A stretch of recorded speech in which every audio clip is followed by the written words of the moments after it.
Great news. Dirty Keto is now on Amazon.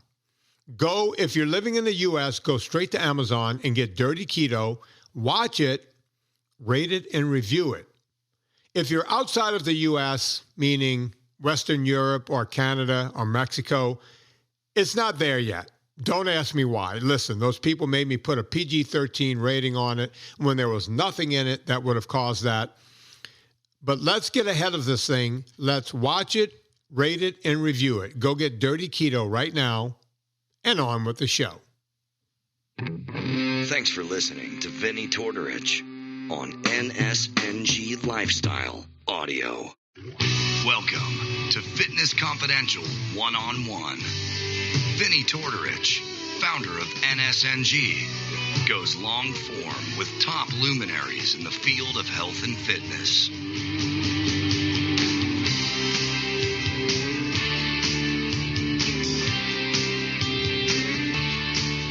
I am Vinnie Tortorich, folks. Your good intentions have been stolen, but don't worry. I'm here to help you get them back. You may be soft and succulent at the beginning of this process, but hang in there. Before long, you will be lean and mean, guaranteed. Just like the man on the other mic today. He's been on the show several times over the years. I think the first time he came on was in the first 50 shows. We've now done well over 2,300 shows. And this guy was brave enough when we were nobodies. Well, we're still kind of nobodies. But he came on early on and came on a lot and then got into trouble by doing absolutely nothing. Oh, that's right. He became, he was lawless, man. And then we couldn't get him on for a couple of years because he was fighting legal battles. But now he's back with us again. Probably for the fifth, sixth, or seventh time. I have no idea how many times he's been on, but folks, go back and listen to those old episodes. They're absolute gold. I'm talking about none other than Professor Timothy Noakes. How you doing, Tim? Vinny, very well. Thanks for reminding me about those good old days. Well, actually, they're better days today. So we've come through it and loved it, loved every moment of it. There are better days. And for anyone who's not in the know, and I recover, I do things over and over sometimes because we get new audience all the time. We see the tens of thousands of people who come on that probably have never heard of Dr. Tim Noakes, and which is a shame because you've probably done more studies in this area than I would say anyone in the world, including Verta Health and all of these people who are coming up now. You've been studying as a medical doctor and as a professor, sports science ever since I was in college back in the 80s. I mean, you were a big deal to us back then. Yeah, indeed. I was very fortunate because I finished my medical training in 1975, and that was really the start of sports science. The modern sports science begins in the 1970s.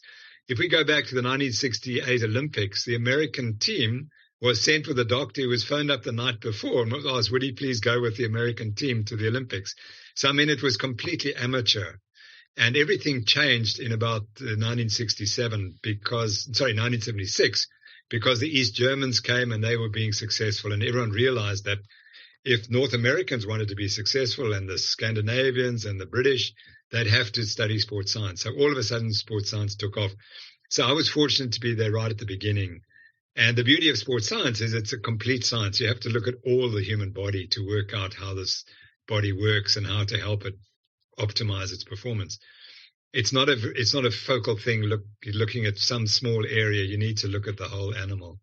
And I think that I was very fortunate to be at the start when you could know everything about a field. That, of course, has changed. But I my career grew with the discipline as it progressed.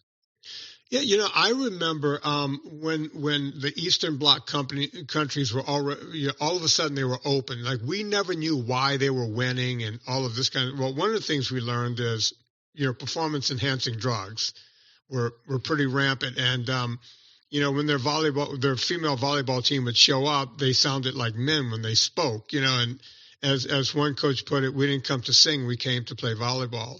I think it was a famous quote. But we didn't just learn about steroids from those people and performance-enhancing drugs. I remember back in 81 when I was getting my exercise physiology degree, all of a sudden, or was it 83 or 84, it was the first time I heard the word plyometrics. And what now you see people in gyms jumping on things, jumping off of things. They think plyometrics started last week, but we learned about this from the from the Russians, from the Croats, from some of those countries. Is that correct? Absolutely. They pushed the boundaries of sports science, and you're quite correct that they did use a lot of drugs, and that was completely unethical and terrible. However, they did try to look at everything and to maximize performance, and they pushed the science forward. And so, yes, it was interesting. Interesting that the East Germans, I've just come across the story of lactic acid and how they studied that. And they were way in advance of everyone. They would really push the boat out. But unfortunately, they damaged many, many young men and young women with the high doses of steroids. So in the end, it was, fortunately, we got over it and have moved on. Well, hopefully, because as I've always said, the athletes are always one step ahead of science, which has always been an odd thing, in this country, and people who want to be highly competitive. We see these athletes coming along and you go, okay, he or she has to be doing something, right? This is not normal. And then we find out, okay, now we have some way to test this, that, and the other thing. We always figure it out, one day too late. Isn't it strange? How is it that the athletes can always be one step ahead? We think of Dr. Ferrari over in Italy who did this within, WADA was chasing this guy for 20 years before they were able to tag him with anything, correct? Yeah, I wrote an editorial for the New England Journal of Medicine in 2004. In which I said, was it possible to win the Tour de France without doping? And I said no. And that was, of course, that was at the height of Lance Armstrong. So, there's a famous book written by an Australian who, I think it was leading up to the 2000 Olympics, which were going to be held in Sydney. And he was a javelin thrower or a discus thrower, I can't recall. And in training, he threw a world record. And he said, I haven't even started peaking for the Olympic Games. So he realized that the doping was going to make him do performances that were totally unacceptable. And he said, that's it, I give up, I quit now. And so that threw a light on other countries, not just the East Germans that were doing it. And he said, I couldn't live with my family knowing that I had won a gold medal at the Olympics because of the doping. When I drew attention to that book, people said, oh, he's a conspiracy theorist. I mean, that was even in those days that we used those terms. Well, look, I remember, let's go back to, the aforementioned Lance Armstrong. People would ask me, because I was a cyclist and I knew, a bit about this subject because it's all I've ever studied. And they would say, do you think he's using drugs? And I would say, absolutely. And they would say, well, how can you say that? And it's like, well, there's a couple of ways you can say that. Number one, he was a really good cyclist before he had his cancer, but he wasn't, a GC contender. He wasn't a Grand Tour winner. He was more of a really good domestique. He wasn't particularly good at sprinting. He wasn't particularly good at climbing. And then he goes off and has cancer and he comes back and he's superhuman. And if that doesn't convince you, everyone that he beat in those years, Jan Ulrich, and I could go down the laundry list of incredible athletes. These people were always better athletes than him, and they were caught doing drugs along the way. So he was beating other guys that were superior to him athletically and also on drugs. So people go, well, are you sure? It's like, yeah, it just doesn't work that way. Your physiology, you are who you are, and that's it. You can't just go right past that without having something do it for you. What say you, Doc? No, I agree. I followed the people who followed cycling, and exactly as you said, they said the performances. I think was it I forget which Tour de France it was, but in the prologue he did a performance which was beyond belief, and then they said, no, there's something going on here. Yeah. And there was the Irish journalist who asked him and was the first to sort of blow the whistle. But he got demonized for raising those questions. And stayed demonized for a long time, correct? Yeah. And I remember Greg LeMond saying that he remembered one Tour de France. He won the year before. And then the next year, he couldn't keep up with the peloton. So this was the best cyclist in the world. And the next year, he couldn't keep up with the peloton. And that's when EPO was introduced for the first time. So he knew something had changed in the 1 year. Then everything had changed. And so it was very clear that doping had been reintroduced with new drugs. And EPO is one of the most effective doping agents that there is. Yeah, folks, or anyone who's not in the know, Epigen or EPO is a drug that artificially raises your red blood cells.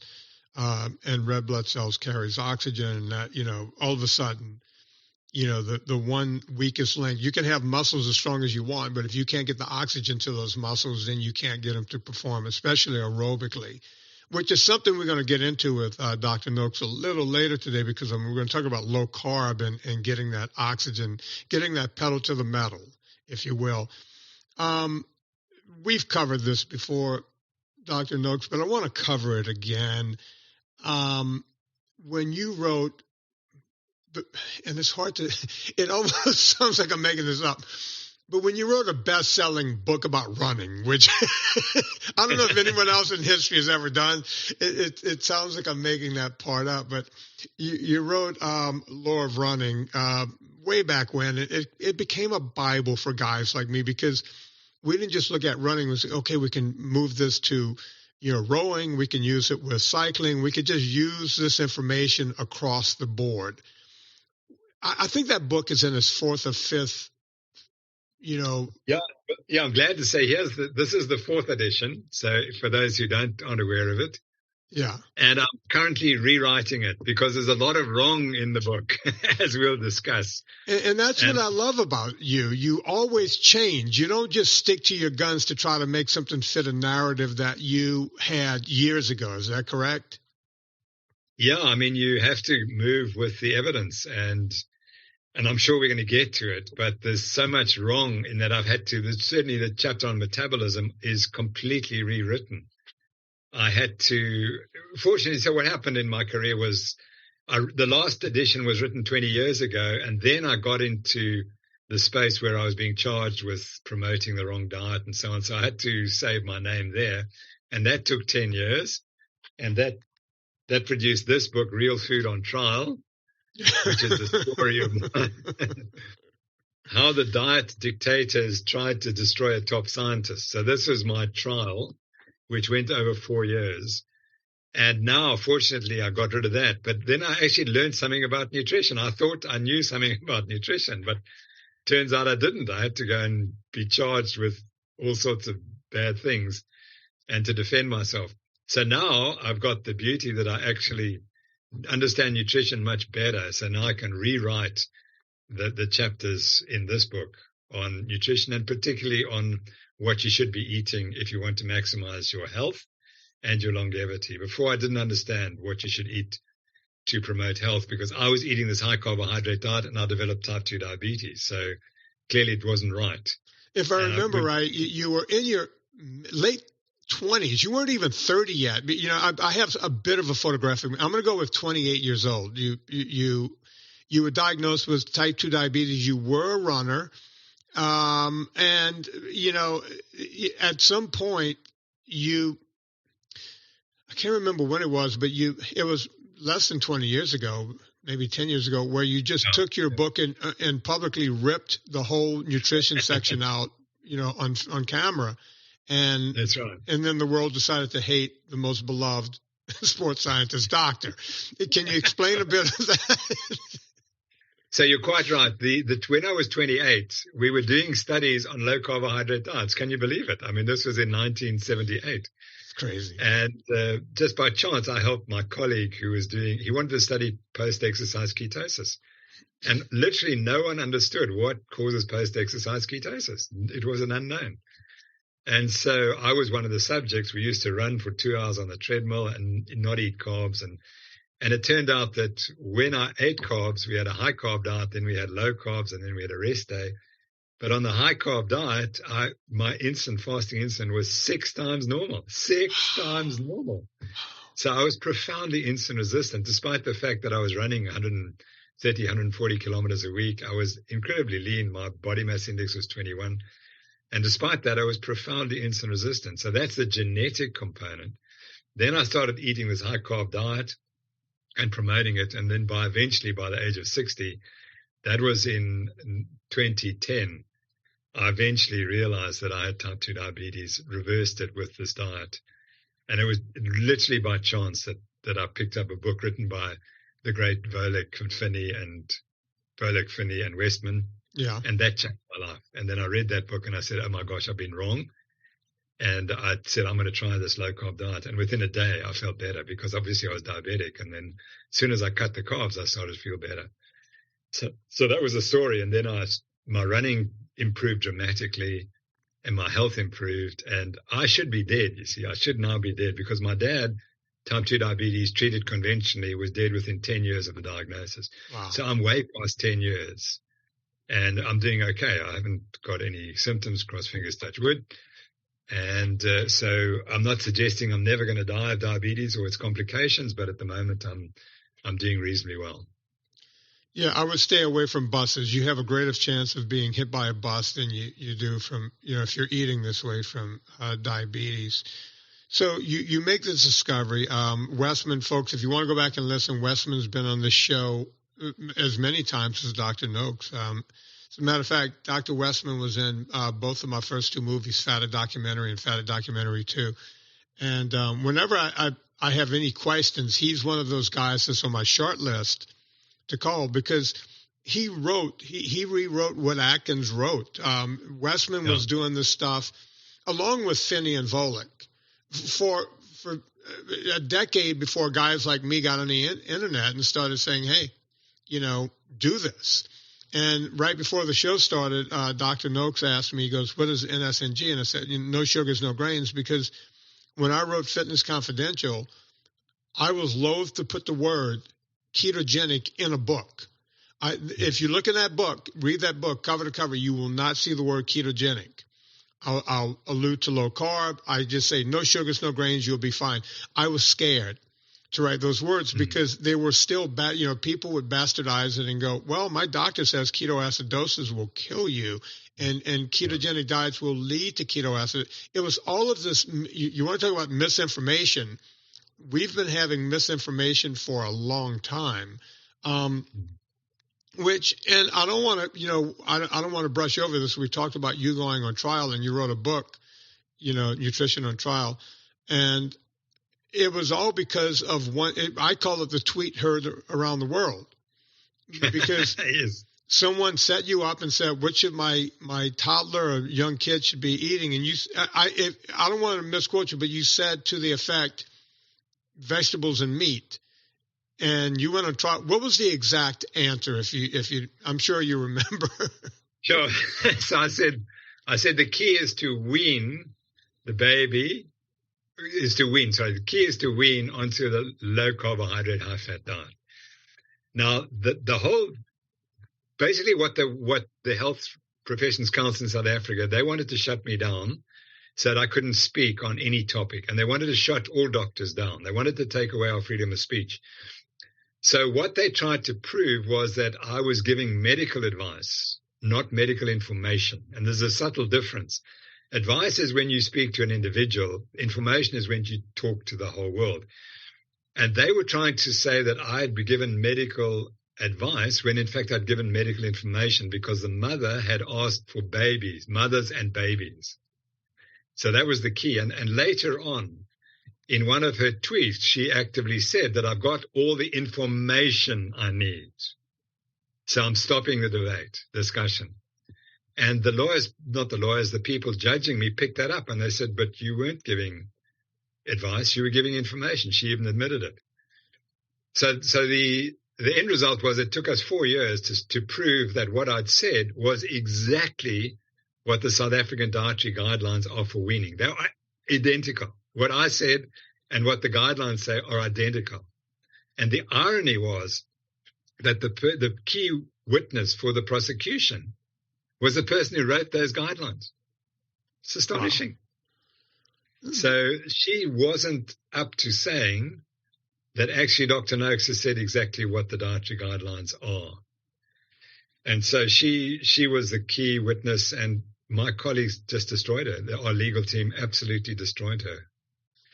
So the point about the trial was it had nothing to do with nutrition. It was about shutting down doctors so that they couldn't say anything about anything in public that the Health Professions Council disagreed with. And they've showed their hand again. They've now taken 2 people to court for speaking about vaccines, etc. And these people, what they said was true. And again, it's the Health Professions Council wants to control everything that South African doctors can say. And I think that's pretty much what's happening around the world, that doctors are being muzzled if they don't support the narrative. And I didn't support the nutrition narrative, and so I had to be shut down. In fact, the lady who was the key witness, she said, your problem was you didn't mention grains. If I just mentioned grains, she would have been happy with it.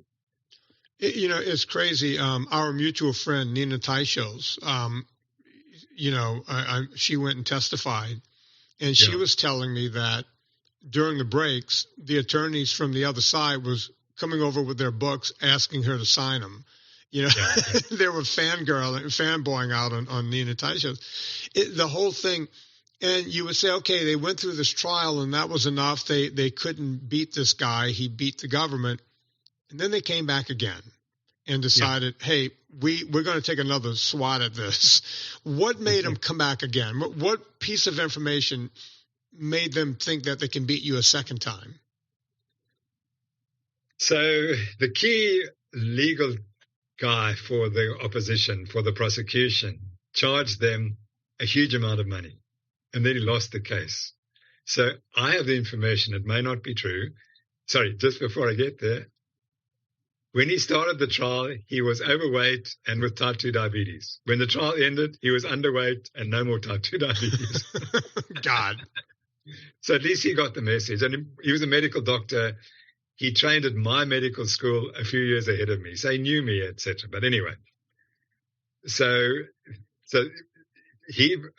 the reason he wanted the books to be signed was obviously because he had an interest, but I had to sign my book for him as well, which cured his diabetes. Crazy. It's crazy. But the story from my legal team was that he charged them so much to represent them for the first part of the trial. He felt guilty and he said, well, actually, I'll do the rest without charge. So that was the one explanation. It's just unbelievable what we waste money on. And, you touched the third rail by mentioning, the vaccines now. That's something I've always stayed clear of on this show because there is no winning. Just by bringing up the vaccine and, I don't have a side. I don't know if the vaccine was good. I don't know if it was bad. I don't know. I'm not I'm not a chemist and I don't know how that works in the body, but it seems like we started going, at least in this country, we started going down this weird road of, hey, let's give it to every child. And in fact, children were never at risk. Yet, we're pushing for every child to be on this drug. And that's where I drew a line and went, well, wait a minute. And then we started learning more. It wasn't anybody. It was mostly, people past a certain age that were dying from it. And people with comorbidities and, and on and on and on. Yet we didn't have that information. We're supposed to be the information highway, right? And we have no information. We only have the information that they will allow you. And I see it every day on this device, on my cell phone, because, there's certain people that want to keep people like me down for whatever reason. I noticed that my Instagram never grows. I'm at like 67 or 68,000 people, and I'll see where thousands of people will come in every day and be part of my Instagram. But Instagram also takes away the same number. I've been at the same number on Instagram now for 3 months. Yeah. Because they just go, for every person that signs up, we're going to take someone away. And then people write to me and go, hey, why did you drop me from your Instagram? I was like, I didn't do anything. Yeah. Talk to the people over at Facebook who's doing this, right? Because they want people like me, people like you to be stifled for whatever reason, right? I've never said anything bad about Facebook or Instagram or anyone or Twitter. Twitter was the same way. Elon Musk took over and my Twitter started growing again. Okay. What happened? What happened there? Right. So I was banned twice on Twitter. The first time was for 10 hours. The next one was for 10 hours. And then they wouldn't allow me back on. And I only came back on about 3 weeks ago when someone decided to help me get back on. And all of a sudden I was back on again. So the FBI didn't like me I think that I pointed out that the people driving the vaccination story in South Africa were extremely wealthy and were extremely well funded by organizations in North America. So that wasn't very acceptable. But that was the facts. Yeah, shutting down half of the conversation is no way to get the truth out. I'm going to do a quick ad here, and I want to get into talking about reversing diabetes, if it's possible, without Big Pharma. And I want to get into the study. The real reason I had you on is this. We're talking to the guy who wrote one of my favorite books, Law of Running. And, you had type 2 diabetes at 28. You would have been. I've personally, since I've been on the internet doing this for 11 years, I've seen now thousands of people reverse their type 2 diabetes. They had A1Cs of over 12, 9, 10, 11. I've heard numbers all over the board. And we've safely got them below 5.6 just by giving them free information. And they're off of Ozempic and, metformin and all of these drugs. Why is it possible, Doc? What have I been doing that I don't know?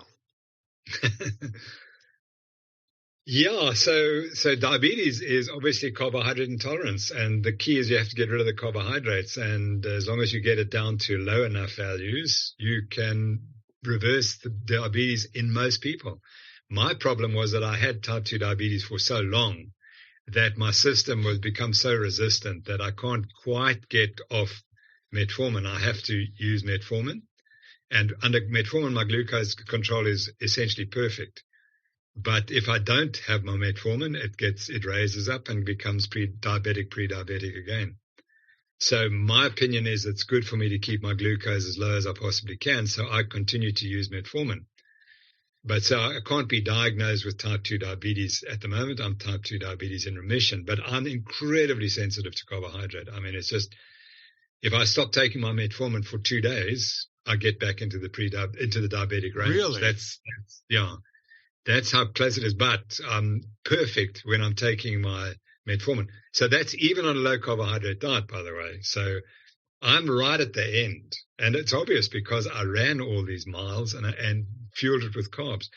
And the irony was the only time I really felt healthy was when I was training 160 Ks a week and I was running 30 or 40 miles on the weekend. And then I would feel fantastic because I'd get rid of all the carbs and become ketogenic and feel fantastic, because then my system was working, burning fat, etc., and it was in good shape.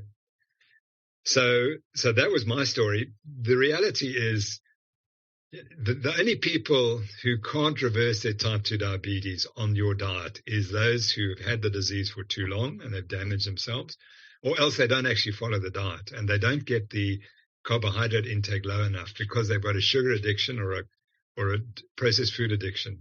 And they continue to eat just enough sugar. And the point, as you know, is it's you're going along this with a high glucose, and then you finally get your carbohydrate down, and your glucose drops like that, and your HbA1c becomes normal. But if you're sitting here, it could be 5 grams too much in your diet, and you're in trouble. But you drop below those 5 grams, and then you're healthy. And people don't understand it. It's the cliff. You've got to get down that cliff. You've got to get the carbs below what you can cope with. So I tell people now the most important nutritional decision you make in your life is to find your carbohydrate threshold. And you want to be below that threshold, which keeps you away from prediabetes and type 2 diabetes. And once you go over it, you're in trouble. What frustrates me is that I walk around the streets in South Africa, and as you will in North America, and I see all these people with visceral obesity. And if you've got visceral obesity, you're pre-diabetic. I'm sorry. Yeah. If I tested you properly, you'd be pre-diabetic, and you will die of diabetes. You'll die of the complications of diabetes. And I watched my dad die of the complications of diabetes, and it's the most terrible disease. And it's so simple to correct. You have to change your behavior. You have to eat low carbs, and you've got to get rid of the sugar addiction. And once you do that, the results are spectacular. Yeah, I always say, in this country, we have this thing where we go, well, fat is beautiful. If you watch a Dove commercial, Dove soap, and, they don't use skinny models anymore. They have overweight women and they're in, bra and panties, and love your body. It's like, okay, I get it. We shouldn't be fat shaming. Fat shaming has never changed anything for anyone. I don't agree with it. I will never agree with fat shaming. But to say that someone is morbidly obese, we have this superstar here. She's a singer named, her name is slipping, Lizzo. And she's very talented, beautiful voice. She's a flautist, and, she does all of this stuff. But she's morbidly obese. And she flaunts it in such a way to say, hey, look, I love my body. I love who I am. I'm perfectly healthy. And I'm always going, great, honey. I'm glad that you love yourself, but you're not perfectly healthy. You're perfectly sick.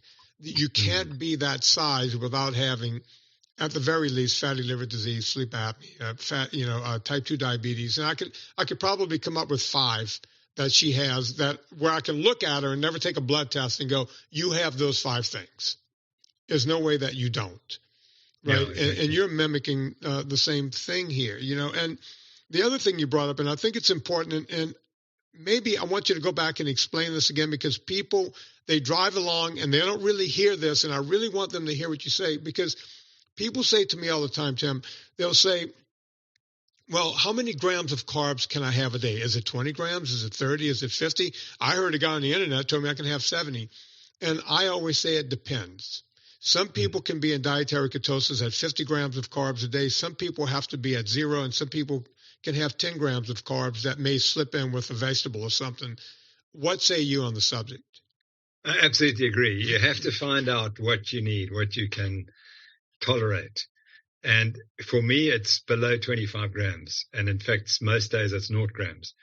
And then my glucose control is perfect. But you have to find out. But people just don't understand, as I've tried to indicate that this story, you've got to get below that amount that will then sort your body out. You've got to get the insulin way down. And as long as your insulin's above 6 units, in South Africa, micro units per ml, if you're below 6, you'll be pretty healthy. But above 6, and 99% of the population are not below 6. And as soon as you have it above 6, I was looking through some of our old studies where we had athletes exercising for 2 or 3 hours, and by chance we got the insulins either at 5 or 6. And at 6, it inhibited fat metabolism. At 5, they just burned fat all the time. Interesting. It was 1 unit of insulin made the difference between burning plenty of fat during exercise or inhibiting that fat use. And that's what happens. And so most people are running at 10, 15, 20, 30. You haven't a hope. You're never going to burn fat. You're always going to burn carbohydrates. What I've learned in the last 6 months or so is that humans only burn carbohydrates for one reason. Listen carefully, everyone. It is true that you do need it for your brain function. So let's put that aside. That your liver can produce all the glucose you need for your brain, except if you go and run for 4 or 5 hours. Then you do need to top up with a little bit of glucose. But now let's take that out of it. The reason you burn carbohydrate is to regulate your blood glucose. It's as simple as that. The whole body, the body's metabolic regulation is focused on one thing, keeping your blood glucose flat. That's the goal. Humans evolved to keep our blood glucoses low because we ate mainly fat and protein. Then we introduce carbohydrates and you get these glucose spikes. And the body responds as if it's a complete disaster. It's got to get your glucose down again. So you secrete insulin, and that takes the glucose out of the bloodstream into the liver and the muscles. You inhibit fat metabolism and you burn the excess carbohydrate, or if you can't burn it, you store it as fat. And that's the response. Every time you eat, that's what happens. Now, where we made an error was we told people to carbohydrate load, and so that you eat lots of carbohydrate and you store it in your muscles. Now, when you go and exercise, the body says, thank goodness I can get rid of this carbohydrate. I'm going to burn it now until it's gone. And so we said, oh, you see, the body needs that carbohydrate. We've proven in the last few weeks, you don't need that carbohydrate. It's being burned because you've got to get rid of it. The body anticipates the next meal, which is going to be full of carbohydrates. So it says, let's get rid of this carbohydrate immediately so that the next meal we can store the glucose in the liver and in the muscles. And so we don't get such a big excursion and we don't have to secrete so much insulin. And once you understand that, then you understand what makes people healthy. And what makes people healthy is not getting these glucose spikes every 3 hours or 4 hours. Keeping your glucose and insulin flat, that's what makes you healthy. And that means no or very limited carbohydrates in the diet.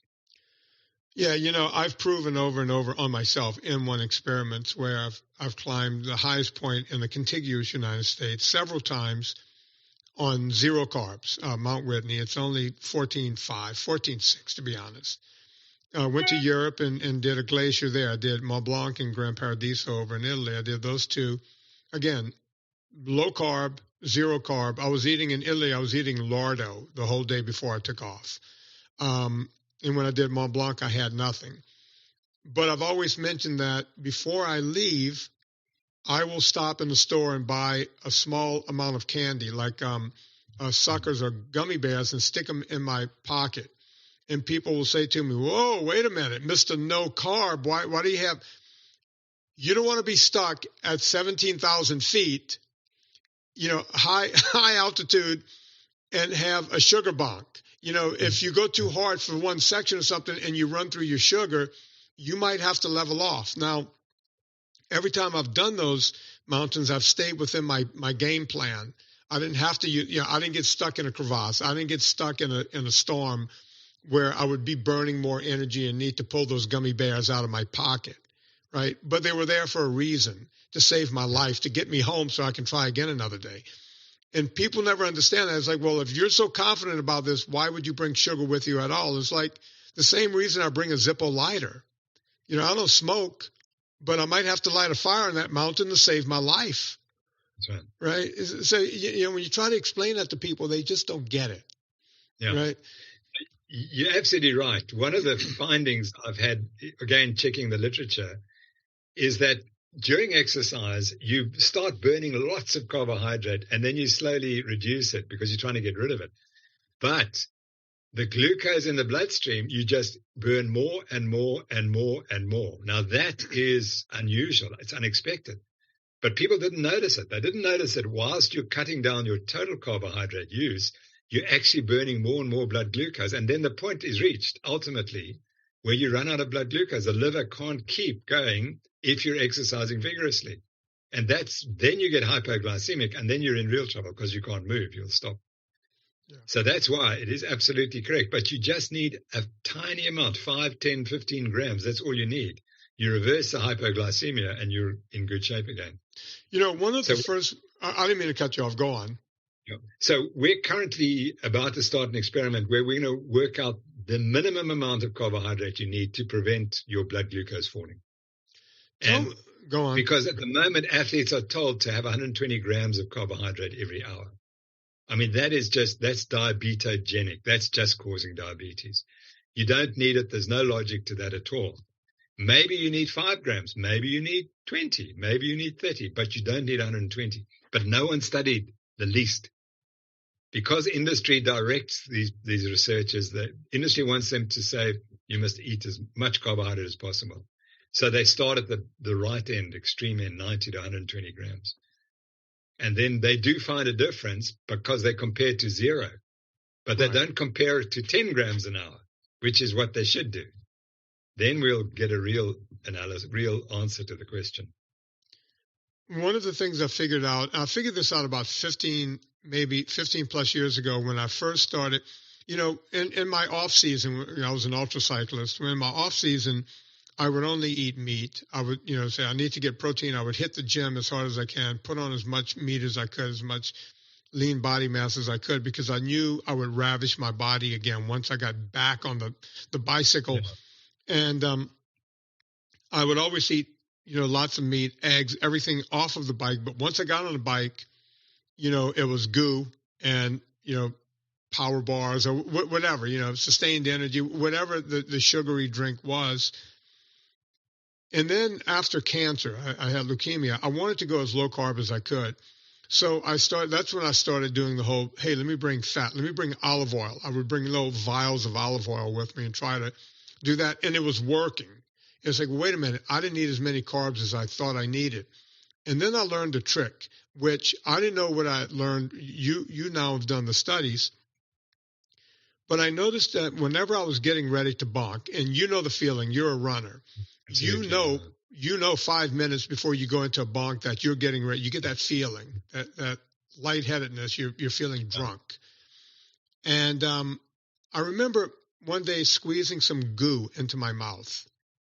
And I was holding it in my mouth, and just holding it in my mouth before it went down my gullet, before it can do anything, my brain got the message, oh, wait, we have sugar again.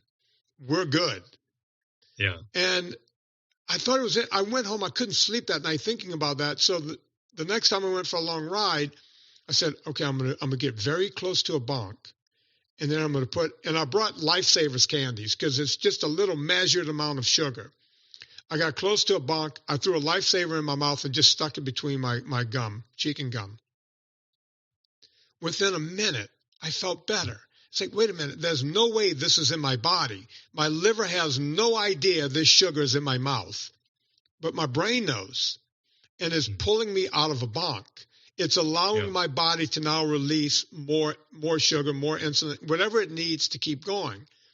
And that's when I started calling it sugar trickling, right? Whenever I thought I was going to bonk, I started buying Lifesavers, a lot cheaper than goo, a lot cheaper than Cliff Bars and everything else. I would just throw a Lifesaver in my mouth because it was a measured amount of sugar, and I would just let it trickle in my mouth. Yeah. That was not an experiment. That was just me going, this is how I'm cheating the system. You guys have now done that study. Is that correct? We're about to do it, but we have done other studies, and the evidence that I have going through the literature and publishing articles at the moment, looking at the literature, Christensen and Hansen and Boyer in 1936 and 1939, they showed, they had people do exactly what you did. They had them exercise till their blood glucose had dropped so low that they were about to faint. And then they did give them quite a lot of carbohydrate, and they recovered immediately and continued. And they could continue for another hour. So if it was muscle glycogen that had caused them to stop, that little carbohydrate amount wouldn't have been the solution. So yes, the research has been done. And it was interesting because Boyer and Christensen and Hansen both said, this is working in the brain because their metabolism hasn't changed. They measured the metabolism, they measured how much carbohydrate they were using, and it didn't change. So they said, well, it's not because the carbohydrate's being used by the muscles, the carbohydrates is influencing the brain. And we know that there are sensors in the mouth that influence the brain, and the brain in anticipation, exactly what you said. The brain anticipates that glucose is now arriving, so it's fine. So the system works the following, that if you start with a certain blood glucose, the moment it starts to drop below that blood glucose level, the brain says, okay, we're in trouble. And after about half an hour, it'll slow you down because that's the only way it can protect the brain from this very low blood glucose. It reduces the glucose used by muscle by slowing you down. And then eventually you can't exercise. And then if you reverse that, you get the glucose to the brain increased, you're fine. And then you recover. They usually took about 10 minutes to get fully recovered, and then they could go on for another hour. In your case, because you didn't swallow it, you're using it in the mouth, you're activating the quicker response. I had one particular example like that. When we were experimenting with glucose, and we developed the first goo in the world, by the way, called FRN, Fordyce, Rose, and Noakes. Fordyce was our ultra-marathon champion. Bernard Rose was the South African marathon champion. And myself, and we developed the first squeezy in the world called LEP and FRN. So we were doing this, and I remember in one experiment, I ran a 56K race. That's about 35 miles. And I was not carbohydrate loading. I was in the middle of heavy training. The day before I went and ran 16 Ks, 10 miles. And with about 15 Ks to go, I was in real trouble. And I told my second, when I slow down, you just give this to me. And I said, no, I don't want it. So anyway, she forced me to drink it. Within 5 minutes, I was running much faster than I had been. And I finished that race the fastest I ever finished any race in my life, any ultramarathon. So it's interesting that hypoglycemia sets you up. And if you reverse it, it's like your performance actually improved.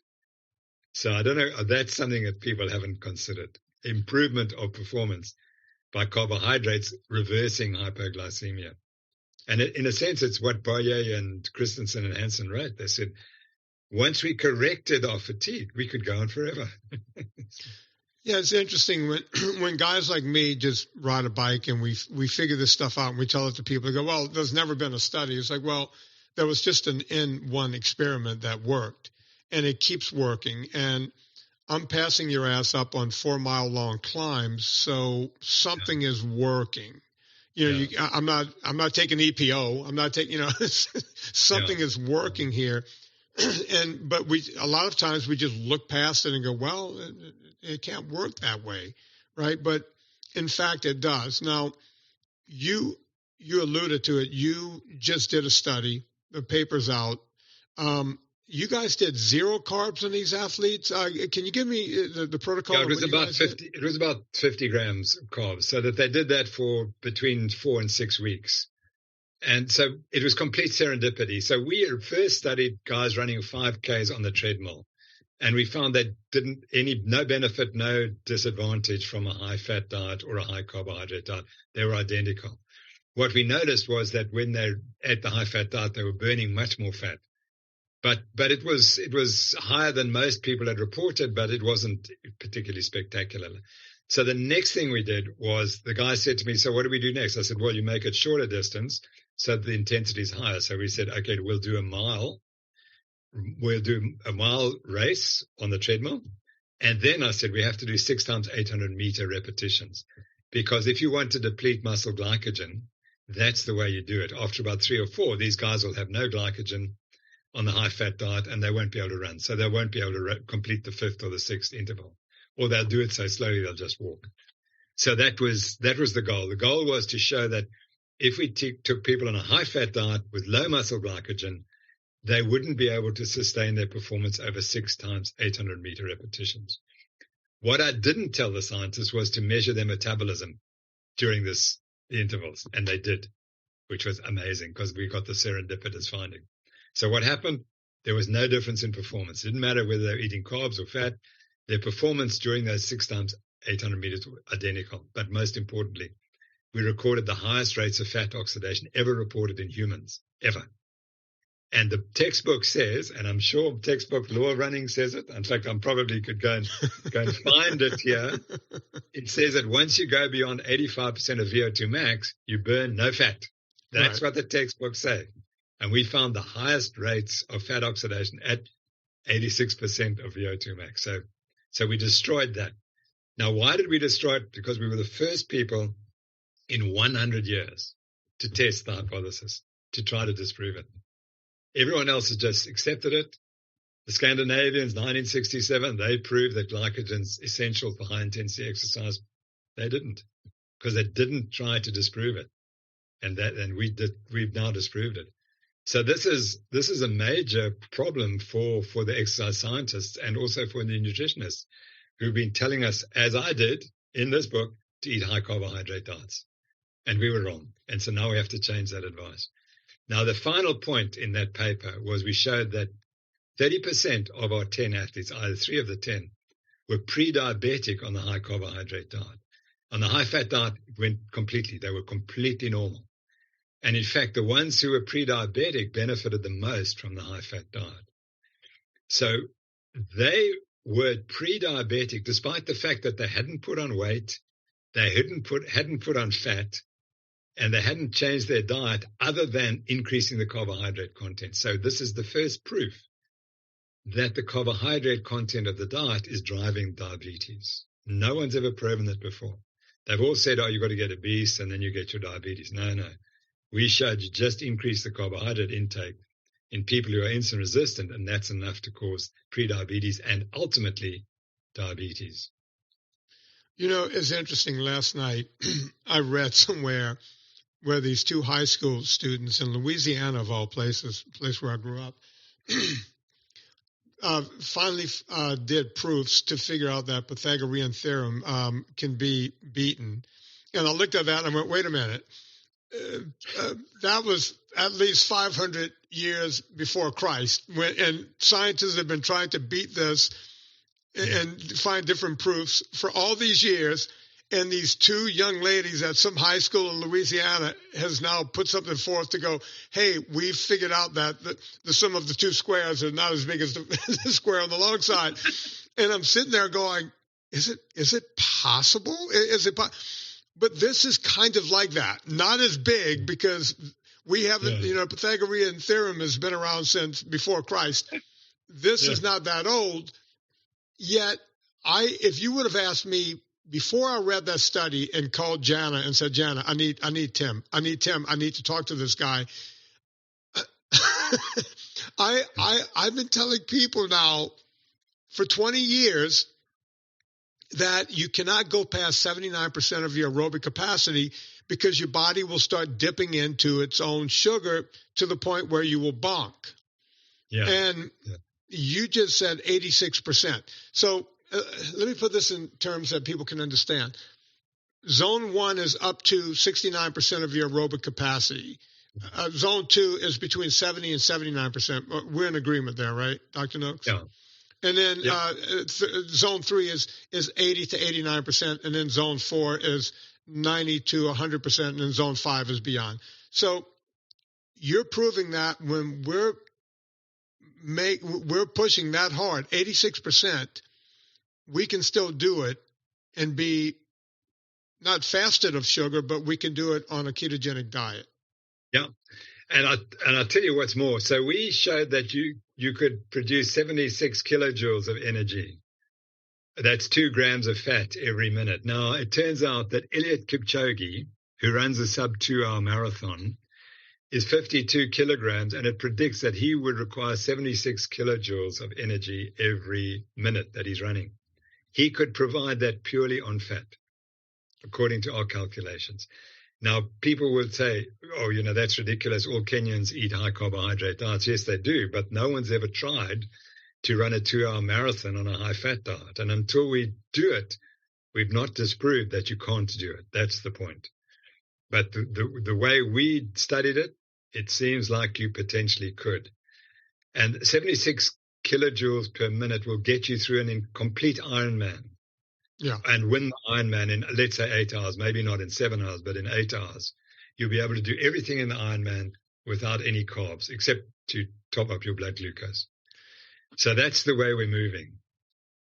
By the way, just a final point that Dave Scott, who was, the great Ironman triathlete, he read my book and he converted to the high-fat diet. He said, Tim, if I'd known about this diet when I was an Ironman champion, I would have gone 40 minutes faster.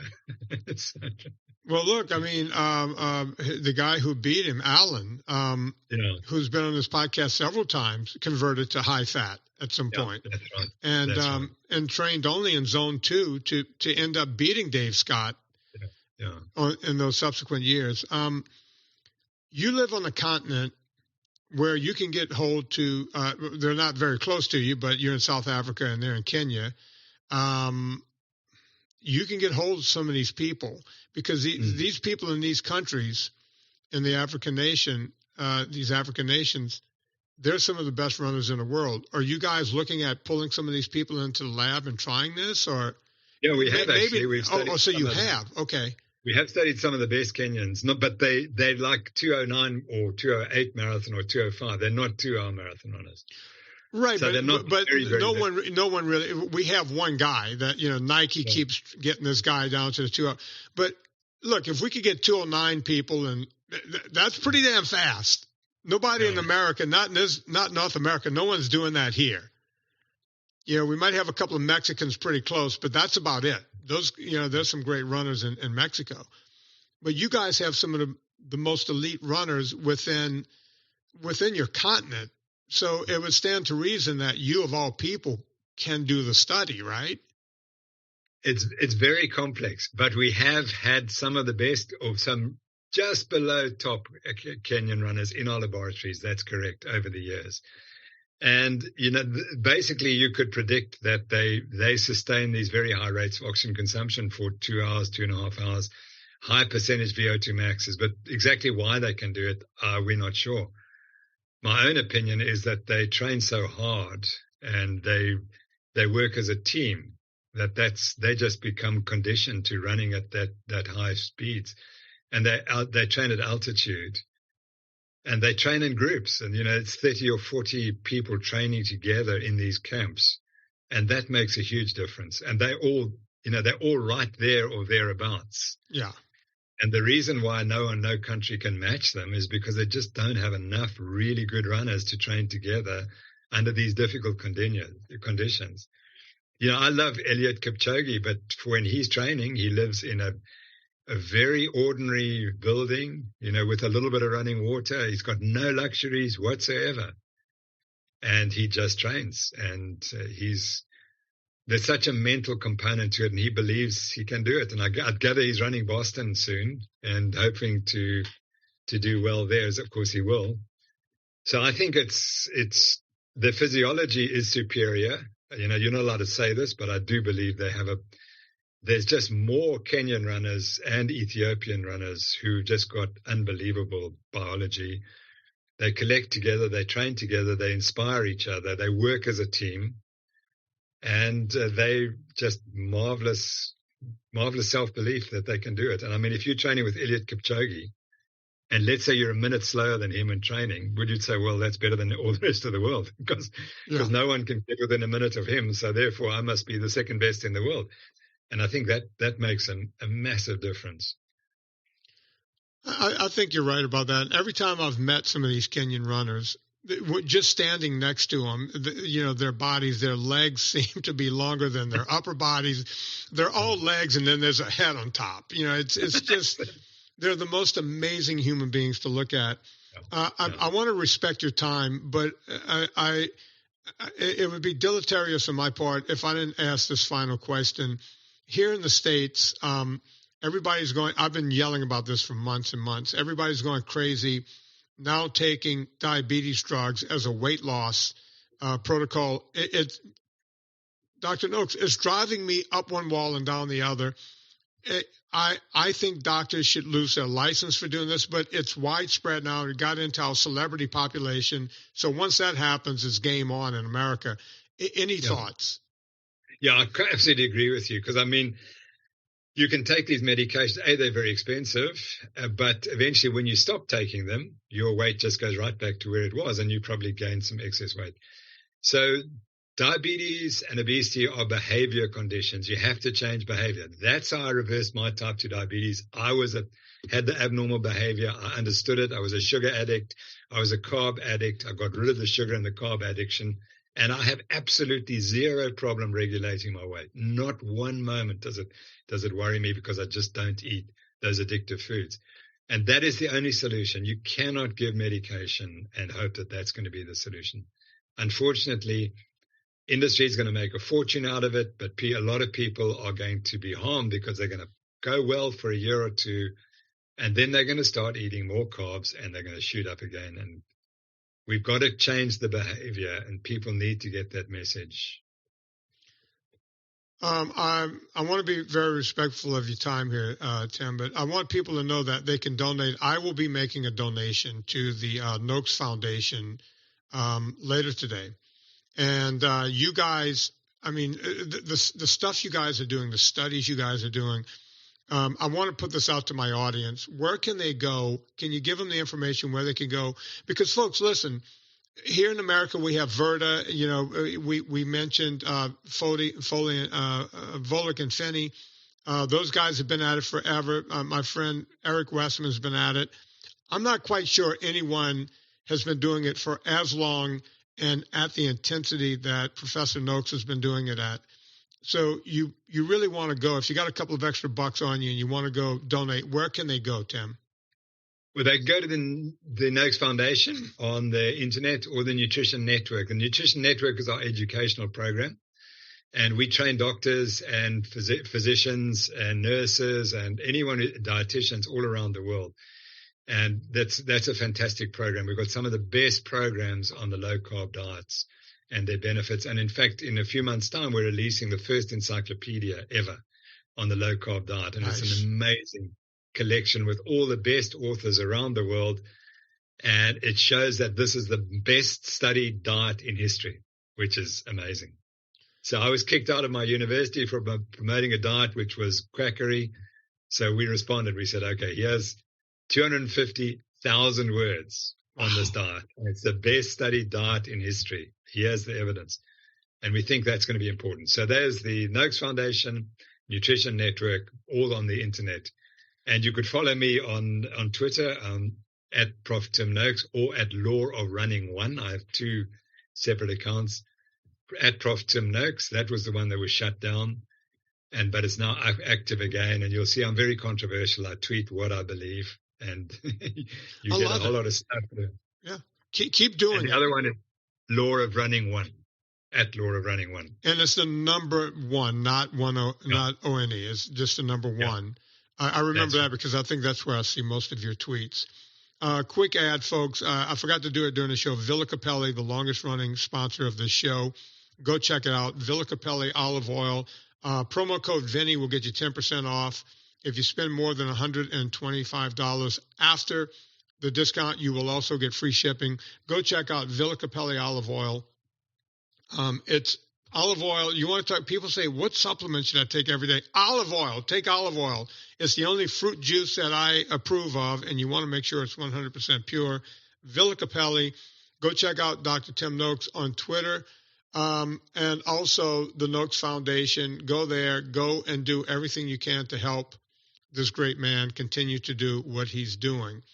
On behalf of Dr. Tim Noakes, my name is Vinny Tortorich. Put life into living and do it with enthusiasm.